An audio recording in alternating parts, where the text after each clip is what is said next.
Okay, if everybody's ready, we're going to get started. I have some bad news and some bad news. The bad news is I have acute bronchitis. The other bad news is that you have to listen to it for an hour. So I will do my very best. I'd like to get started, as we do with every meeting, by asking you all to stand and join us for the pledge. I pledge allegiance to the flag of the United States of America and to the republic for which it stands, one nation, under God, indivisible, with liberty and justice for all. Thank you. Welcome to the 2019 New Lenox State of the Village Address. I'm Mayor Tim Baldermann. I want to start out by saying thank you, of course, to our hosts here at Silver Cross Hospital. I know I saw Ruth Colby and Jeff Tryon and their staff. Really, aside from being an incredible healthcare center, they are great community partners. So thank you for hosting us and for all you do for the Village of New Lenox. We are glad to see you growing continually in many different ways with all of your partnerships, and we'll talk about some of those. But truly, a tremendous asset to our community, and we're thrilled to be here. So thank you.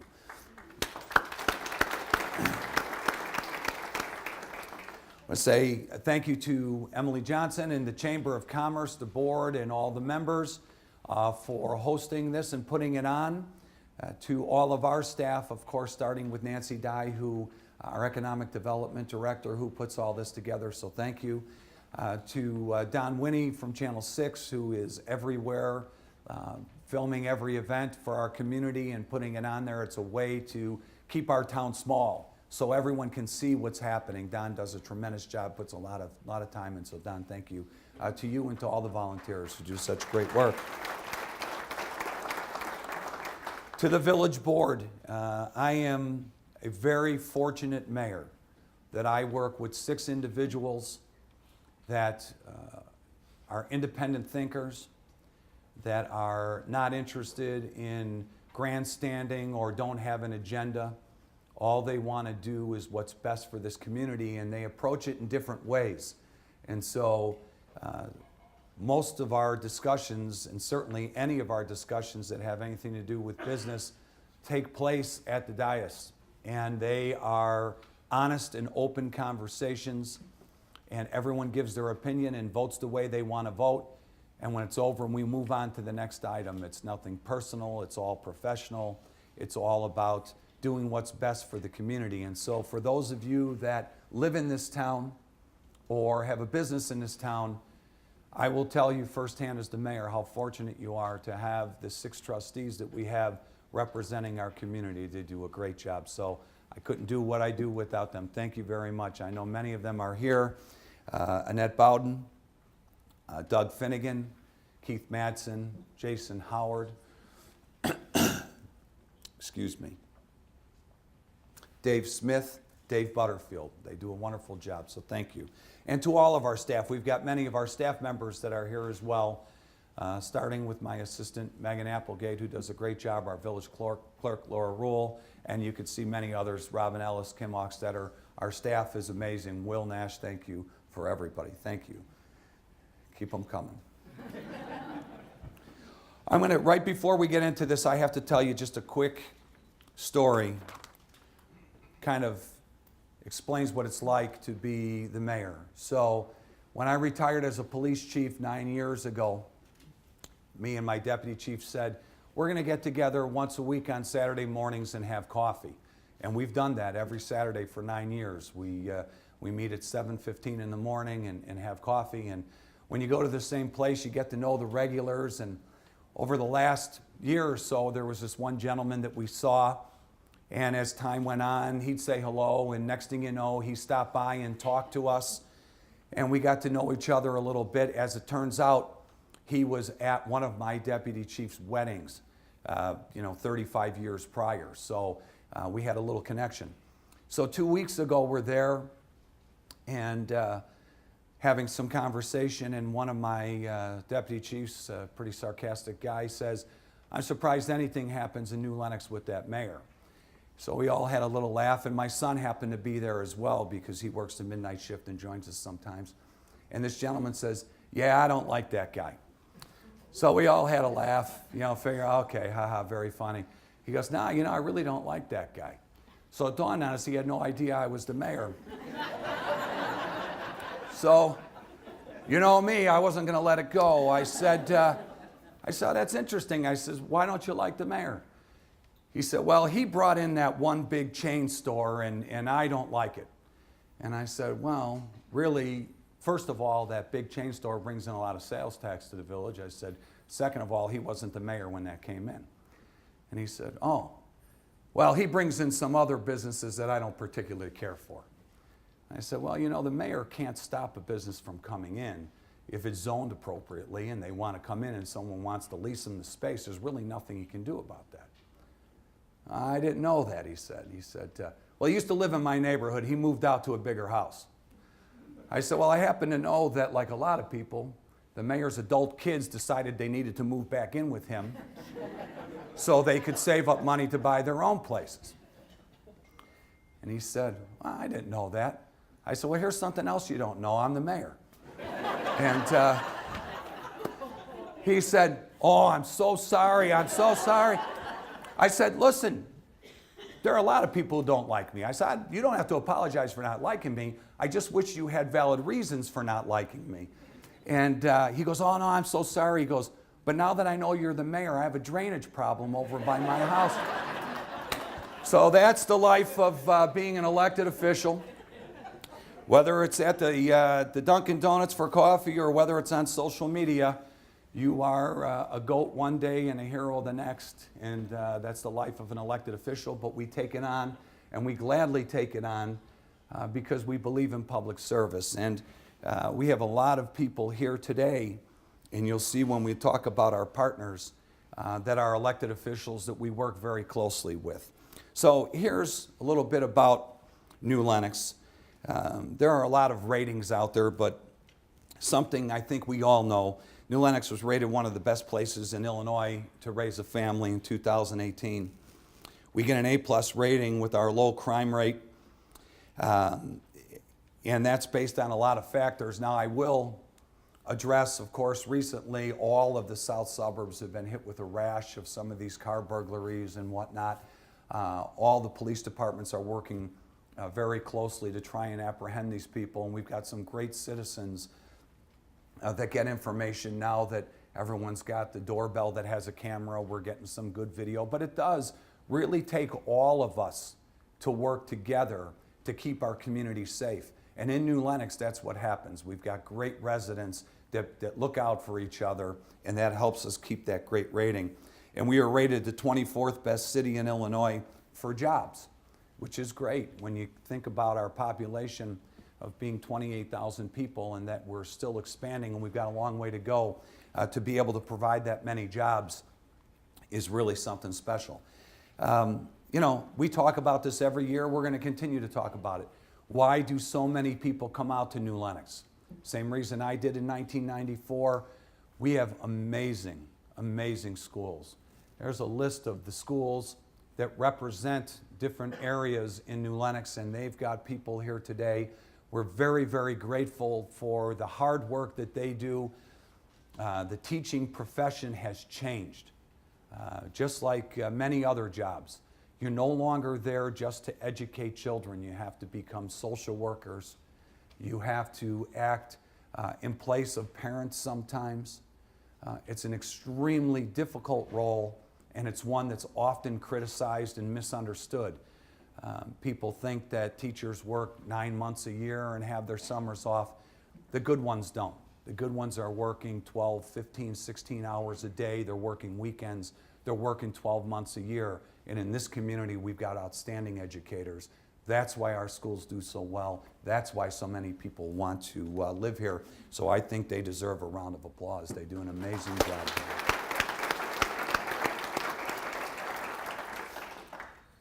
We talk about partnership.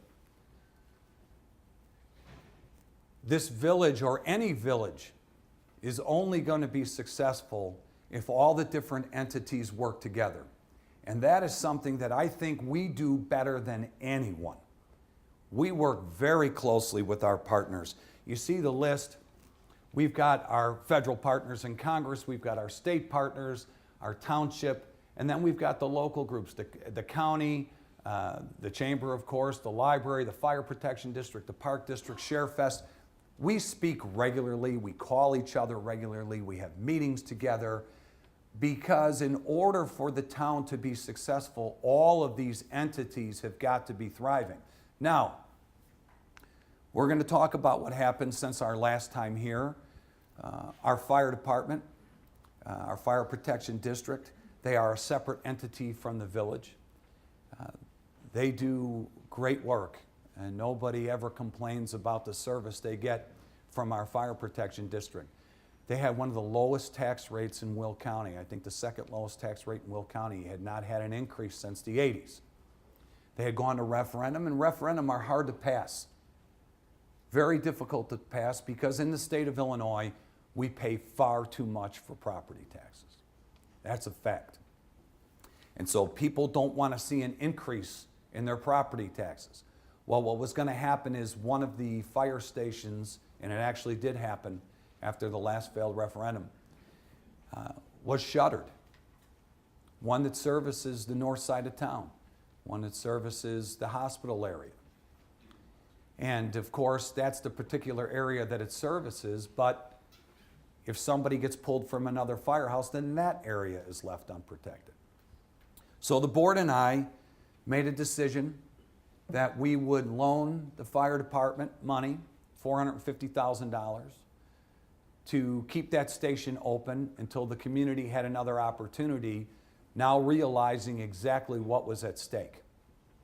We received some criticism for that. We do believe in the democratic process and in voting, and that people's votes matter. But sometimes, when you are an elected official, you have to make the difficult decision. And we did. We decided that public safety was far more important and worth taking another risk, another shot at a vote. Fortunately, the community came around and passed that increase, and now that station is up and running. The fire department is going to make good on the loan that we made them. I've got a couple people in the hallway waiting for the chief to get that first installment, so chief, be ready. But that's what we do. We don't say, well, they're a separate entity, we don't care. We do care. Because if you have shuttered firehouses, your village won't be successful. If you have failing schools, your village won't be successful. If you don't have an amazing park district that provides great amenities and a library district, your village won't be successful. So that's what we do, we pitch in. And that's why every year we can come here and give a State of the Village address and talk about all of our success. So we appreciate all of our partners and everything that they do. Now, some demographics. Of course, the census is coming up, but we estimate our village, our incorporated village population to be a little over 28,000 people, with over 8,400 households, 40% college graduates, 104,000 plus median income, and a median age of 36.4. That means we've got a lot of young people living here, a lot of young families living here. But we have a diverse community.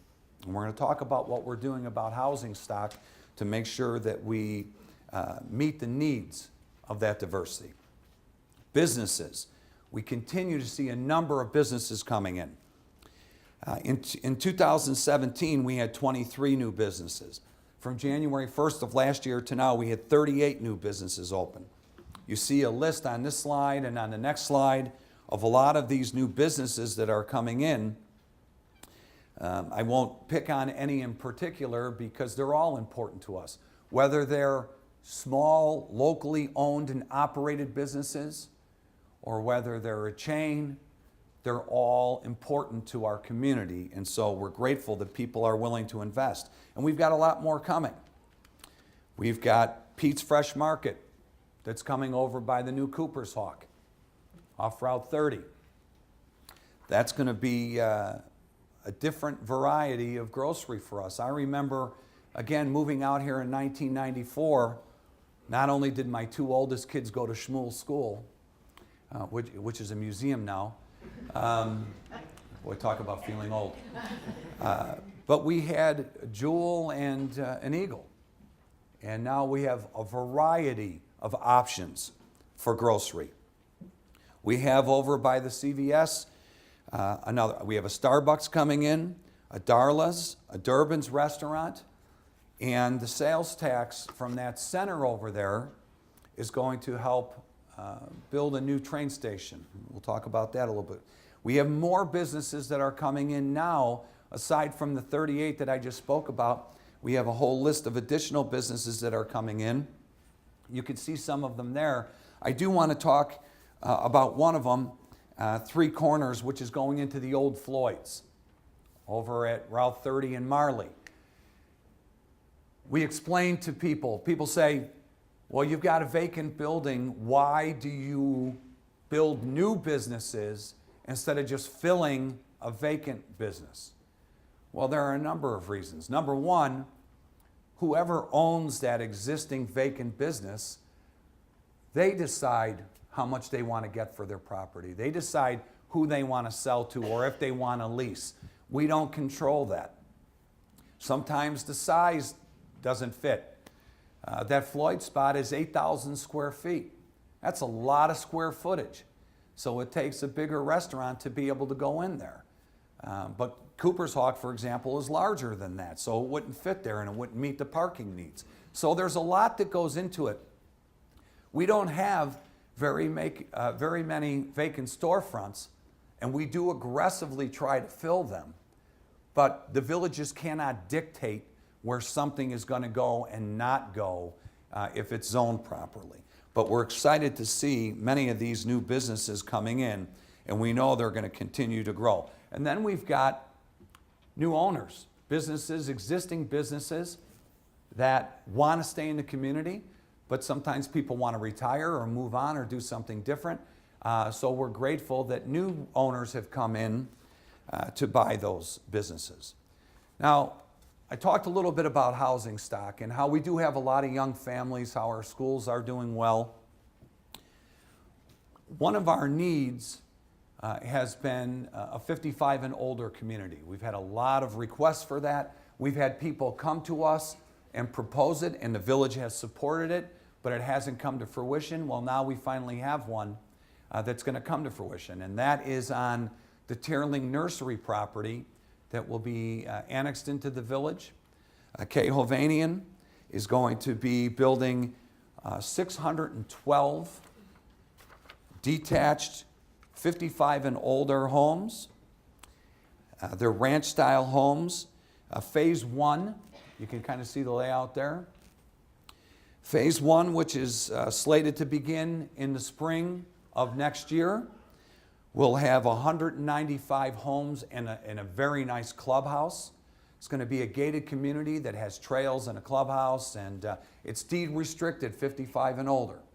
So it's something that definitely benefits, number one, our schools, because they'll be paying impact fees to our schools but won't be sending any children there. Number two, the growth that we want to see in this area. These 600 plus homes will certainly help to bring the type of development that we want to the 355 area. We have had opportunities over the past few years to throw up some strip malls in this area, to just let anything develop in this area. But we realize that the future of New Lenox is far more important than just getting a quick win today, so we've held out. In the last week and a half, staff and I have met with hotel developers and restaurant developers that want to come up to the 355 area. Certainly worth waiting for. They see the 55 and older community that's coming. They see the amount of traffic and people that are coming to this campus every day, and they want to be there. But it's an expensive proposition. Not only is land expensive, but there's a lot of road work that has to be done.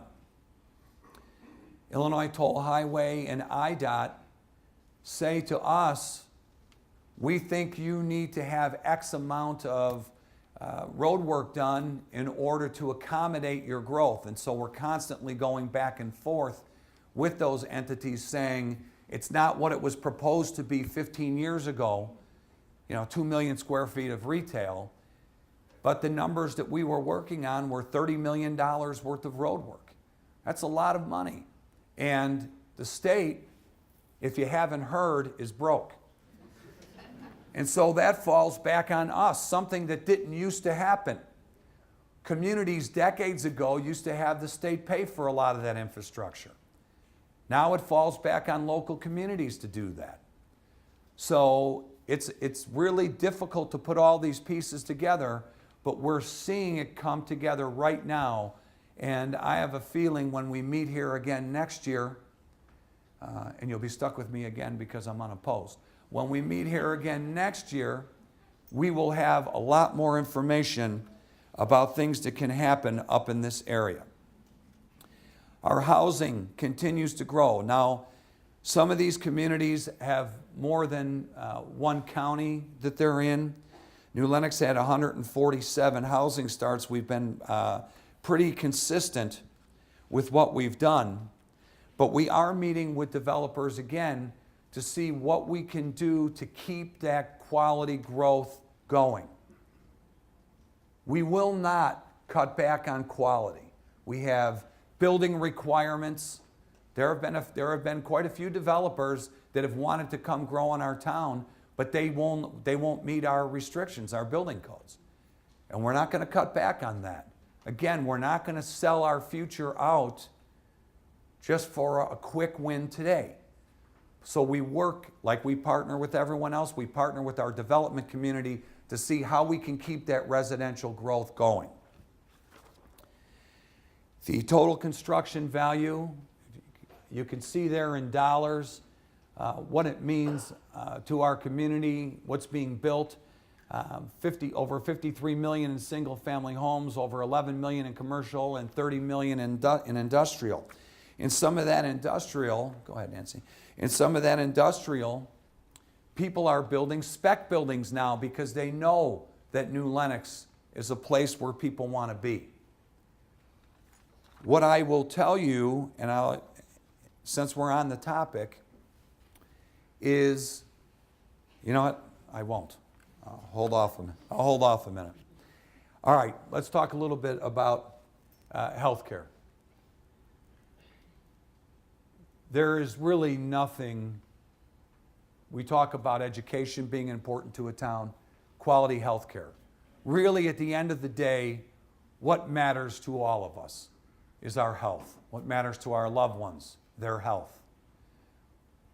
We're so grateful, and you see the partners here, we are so grateful that now people don't have to travel downtown to get quality cancer care. If they have sick children, they don't have to travel downtown. They can do it right here in New Lenox. Rehabilitation, right here in New Lenox.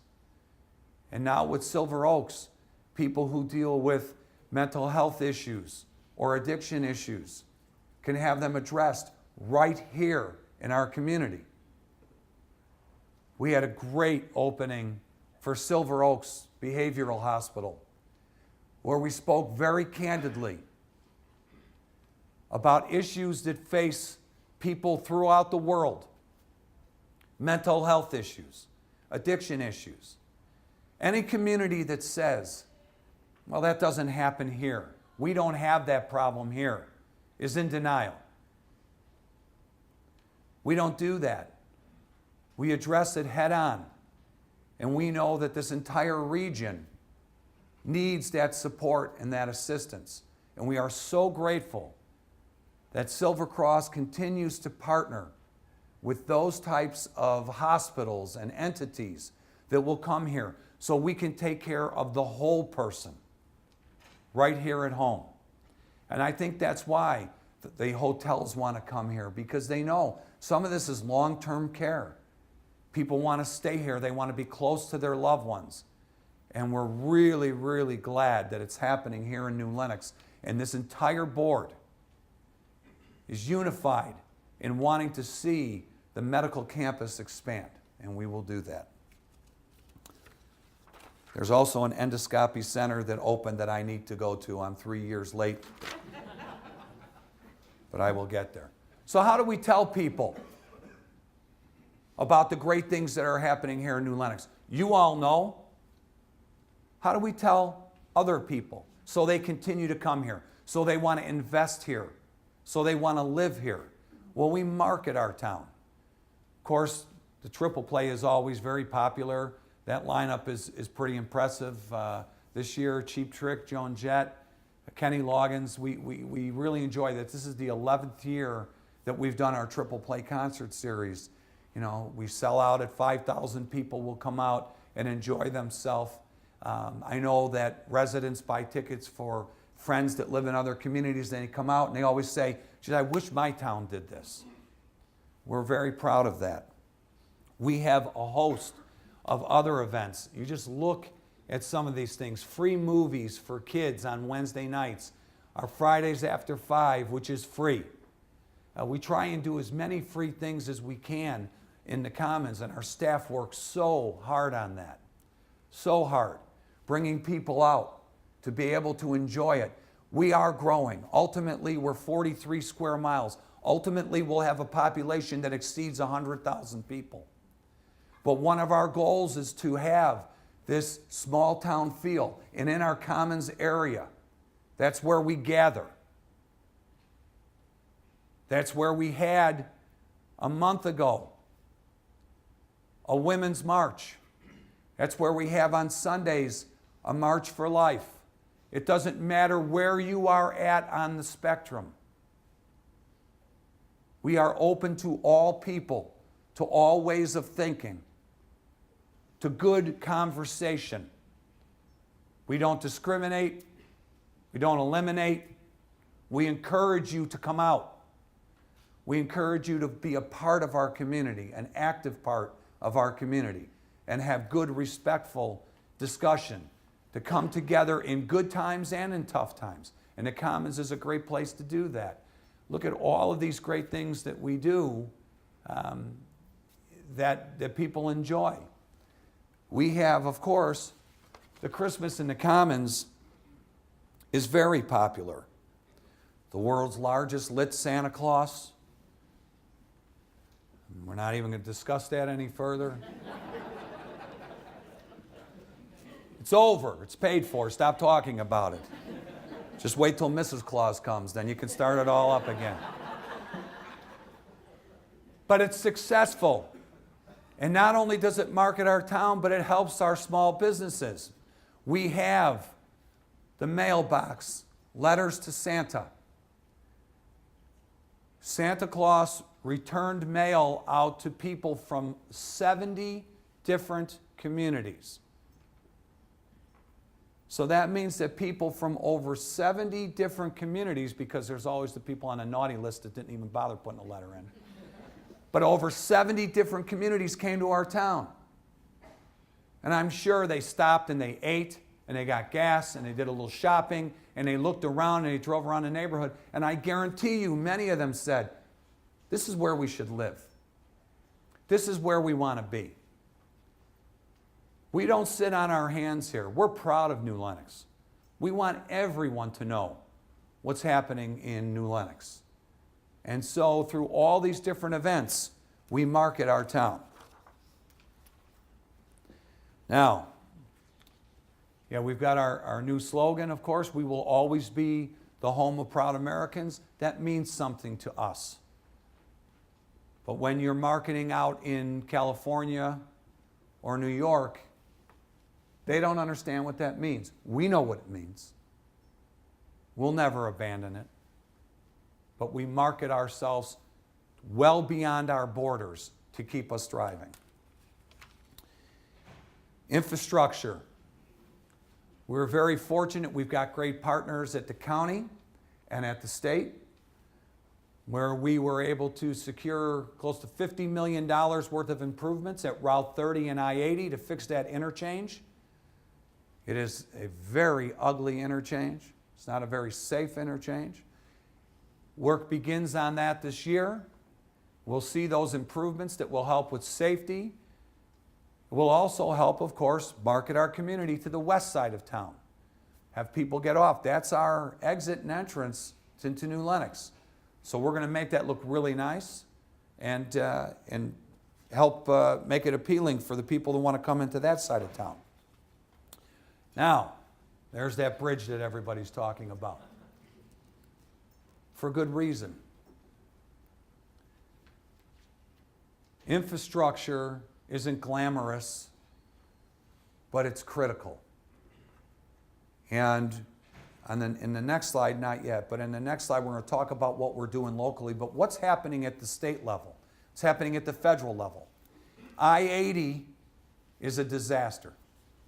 It's unsafe, not only from a structural standpoint, but from a driving standpoint with the lanes, the lack of lanes, the amount of trucks.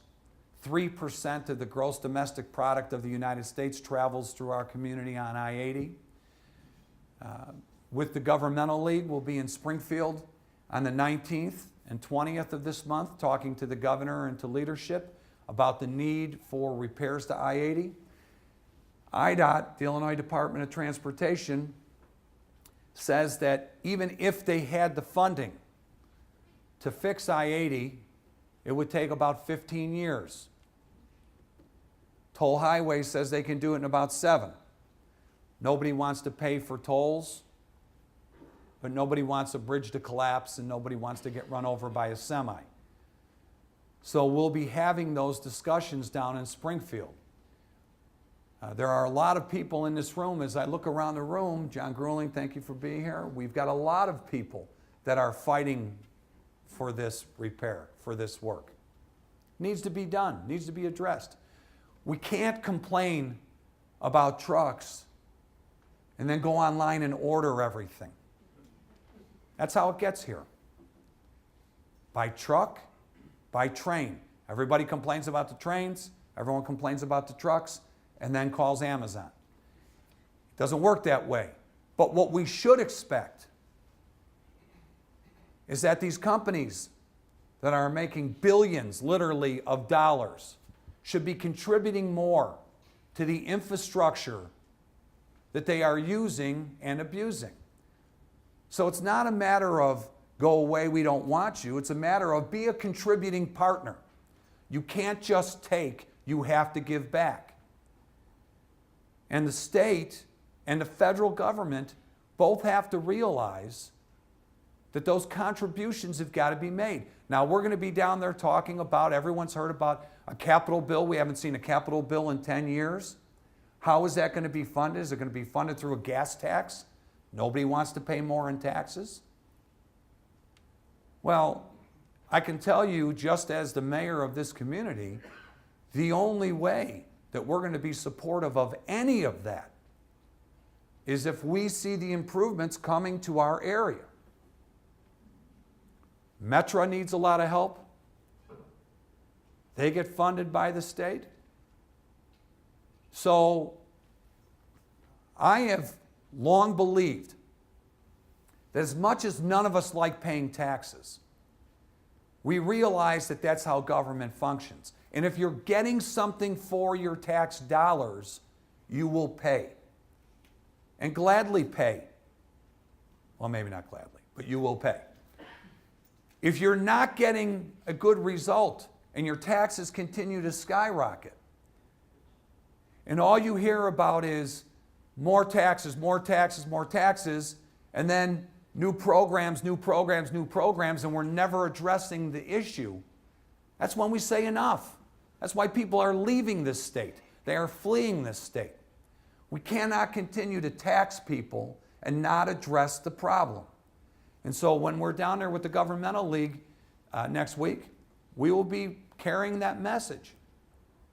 When we talk to our state representatives and our federal representatives, that's the message that we carry.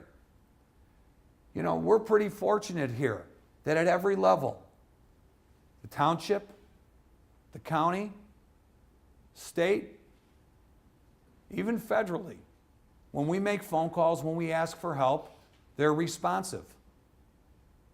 But the bigger picture has to be seen. These issues have to be addressed. And we're not going to stop fighting for it. That bridge, 6 out of 100, I don't know. I couldn't tell you what that means, but when I see pictures of plywood holding it up, I know it's not good. I know I don't let my 16-year-old drive on it, not just because of the bridge, but just because I-80 in itself is unsafe. And that's not how it should be. And you can't close that bridge and have people driving through towns. 42,000 people a day, 42,000 cars a day. Can't be done. Speaking of infrastructure, the things that we can control, right here, water line replacements. We replaced Cedar Road water mains. We're replacing Route 30 water mains. Those are 50 years old, 60 years old. They're important to take care of. Building a new wastewater treatment plant. Again, not real glamorous. Nobody wants to talk about wastewater treatment plants. Bless you. But if you want your community to thrive, you have to take care of those issues. So we are going to shut down wastewater treatment plant 1 off Route 30, turn it into a pumping station. Shut down wastewater treatment plant 2 off Jackson Branch in a residential neighborhood. And build a new wastewater treatment plant in a location that came to be after meeting with over 600 of our residents that were concerned. We came up with a location that makes sense. So that's a 2-year design and a 2-year build. But that's what we do in New Lenox. We listen to our people, we meet with our people, and we're honest with our people. And when it's no, it's no. But if we can accommodate, we will always try to accommodate. Now, our Route 30 redevelopment. We talked about the corner of 30 and Cedar. We've got a new train station coming. I see Jim is here from TRIA. I'm sure you were given your marching orders that better be up before the snow falls next year.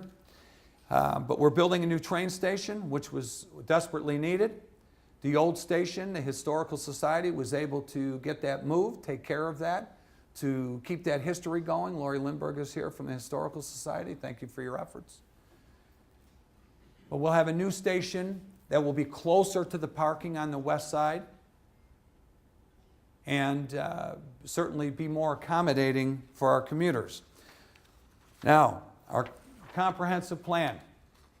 The village gets together, the board members and the staff, and we do some strategic planning. And we had a committee cut together and talk about our comprehensive plan. Again, 43 square miles ultimately.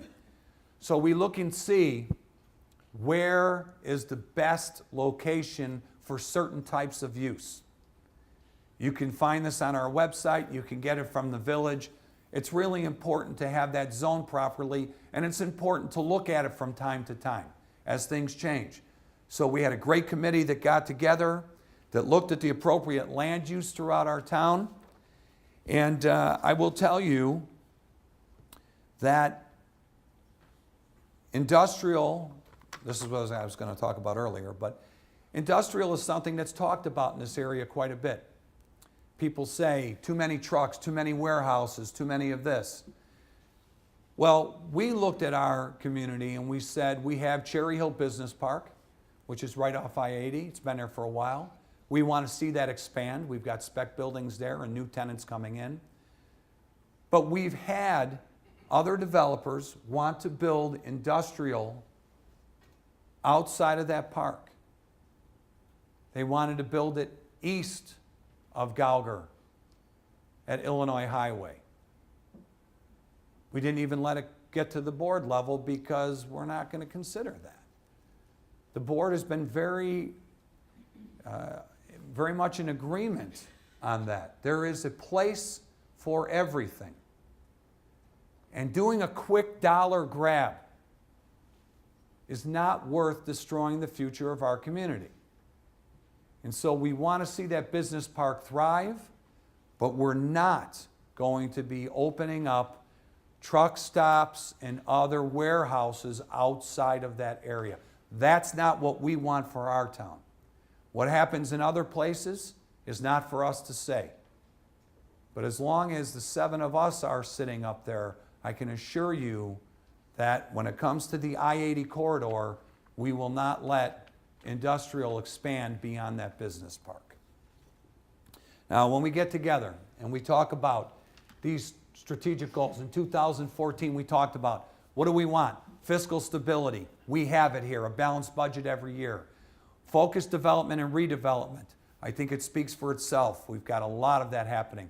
Taking care of our roads. We promised we'd go from 1.5 miles to 7 miles a year of improvement to local roads. We've kept that promise. Water system capacity analysis of Route 30. We've done that. We are not only are we taking care of the things that I've talked about as far as infrastructure goes, we've got a redundant water line, Lake Michigan water line coming out. That's an expensive proposition, but it's important too to keep that quality water going. Marketing the village, we've talked about that, and updating our comprehensive plan. So, a lot of you here are in the development business. We've got a lot of opportunities here at 355 and Route 6 in particular. 114,000 person population within a 5-mile radius. Almost 5,300 visitors a day come to this campus. You think they need something to eat? They do. That's why we're pushing it. Route 30, 91,000 population within 5-mile radius. And Laraway Road, 75,000 person population within a 5-mile radius. We want to continue to grow, but we want to grow responsibly. Let me change that. We will continue to grow, and we will continue to grow responsibly. That's only possible not only because of the board and not only because of our staff, but because of the many partners that we have, including all of you in this room. We're grateful for what you do. We appreciate that you're part of our community, and I am happy to take any questions. So thank you for being here today. Appreciate it.